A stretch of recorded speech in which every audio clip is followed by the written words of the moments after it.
ভাইয়া, পাকিস্তান হবে বাংলাদেশের জন্য কাল। পাকিস্তানের সাথে বাংলাদেশের যে ফ্লাইট চালু, এটা স্মরণকালের জন্য বাংলাদেশের সবচেয়ে বড় ভুল সিদ্ধান্ত। দেখতে পাচ্ছেন কি হচ্ছে, বাংলাদেশ পুলিশ কি বলতেছে।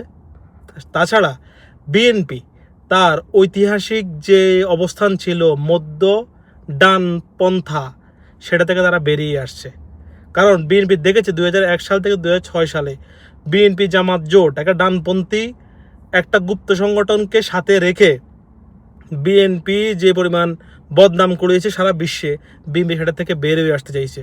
5 আগস্টের পরে বিএনপি সেখানে মধ্য বামের দিকে বিএনপি একটু ঝুঁকেছে।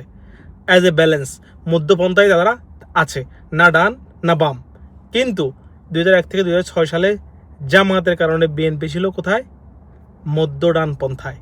কারণ আজকের বাংলাদেশে আমরা যে থ্রেডগুলো শুনতেছি, বাংলাদেশ পুলিশ যে থ্রেড জারি করতেছে, এটার পিছনে কিন্তু জামাত, মামুনুল হকের দল, সাথে এনসিপি, তার সাথে তাদের সাঙ্গপাঙ্গরা কিন্তু জড়িত।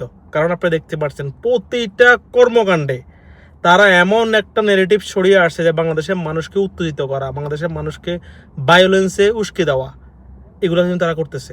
সেটার ফলে অবশ্য দেখেন 5 আগস্টের পরে যাদেরকে নিষিদ্ধ সংগঠনের যাদেরকে ছাড়িয়ে দেওয়া হয়েছে, তারাই কিন্তু এখন বাংলাদেশের অন্দর মহলে কিন্তু থ্রেড হিসেবে আসতেছে।